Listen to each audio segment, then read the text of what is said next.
Shut the hell up, shut the hell up, shut the hell up and get your work done. Shut the hell up, shut the hell up, shut the hell up. Pertama, saya akan membahas awal mula munculnya teori ekonomi politik neoklasik. Teori neoklasik dianggap lahir pada dekade 1870-an atau pada abad ke-19. Teori ini dianggap pembaharuan teori klasik dan juga pembelaan teori klasik atas kritik yang dilakukan oleh teori Marxian. Bagi para pemikir neoklasik, ekonomi adalah transaksi-transaksi swasta yang dilakukan untuk memaksimalkan kegunaan yang didapatkan individu. Sementara politik adalah penggunaan kewenangan publik untuk mencapai tujuan yang sama juga. Pendekatan neoklasik juga bertepatan dengan bangkitnya aliran marginalis dalam ilmu ekonomi. Aliran marginalis membawa dampak perubahan yang cukup besar, di mana perekonomian tidak lagi dipandang semata sebagai produksi dan reproduksi materi, melainkan sebagai logika dari tindakan manusia. Artinya, bahwa setiap barang dan jasa yang dibuat bersifat kemanfaatan dan tidak semata-mata hanya proses produksi. Dasar berpikir ekonomi neoklasik bahwa dalam penikmatan kebutuhan manusia tidak selalu terpenuhi kebutuhannya karena adanya sumber daya yang terbatas. Akibatnya, untuk pemenuhan kebutuhan seorang individu harus membuat skala prioritas.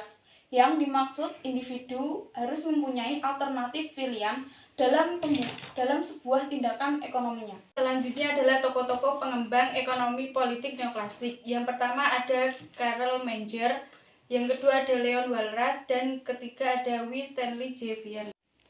Pandangan para pemikir neoklasik terhadap ekonomi. Para pemikir neoklasik memandang ekonomi sebagai transaksi-transaksi swasta yang terjadi guna memaksimalkan kegunaan yang diperoleh individu. Yang kedua, memandang politik. Mereka mengartikan politik dianggap sebagai penggunaan kewenangan publik untuk mencapai tujuan ekonomi tersebut. Selanjutnya ada aliran-aliran neoklasik. Yang pertama, aliran neoklasik generasi pertama.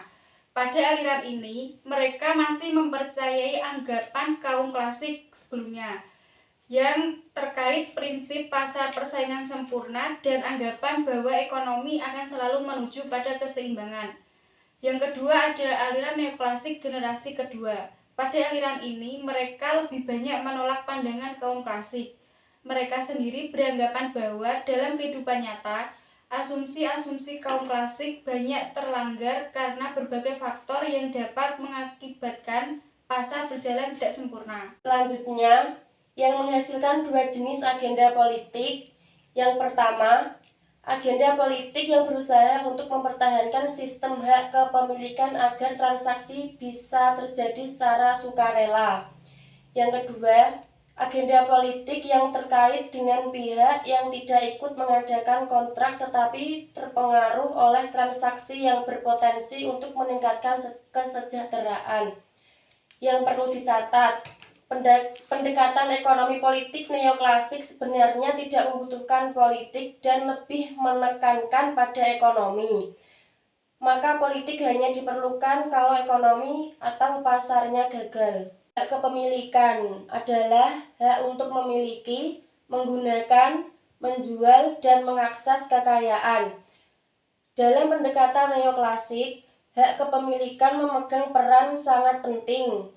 Ada dua teori tentang hak kepemilikan, yaitu yang pertama, teori positivis. Bagi positivis, hak kepemilikan dapat dianggap bersifat politik karena hak adalah hasil dari proses politik sehingga hak kepemilikan boleh diganggu-gugat sama halnya dengan hal politik lainnya. Yang kedua, hak kepemilikan tidak statis. Hak kepemilikan ini merupakan pada sebuah kondisi awal yang menjadi syarat bagi terjadinya hubungan pertukaran, tetapi sifat dan jangkauan hak kepemilikan bisa berubah pada perkembangan selanjutnya. Selanjutnya, eksternalitas. Eksternalitas adalah dampak dari transaksi terhadap pihak ketiga yang tidak ikut transaksi, yang tidak melewati sistem harga dan muncul sebagai efek samping yang tidak disengaja dari kegiatan orang lain atau perusahaan lain. Menurut ekonomi neoklasik, eksternalitas dapat mengganggu efisiensi dari operasi dalam perekonomian. Contoh dari eksternalitas dalam bentuk negatif adalah polusi yang menimbulkan biaya atau kerugian bagi pihak-pihak di luar perusahaan dalam bentuk gangguan kesehatan dan biaya pengobatan.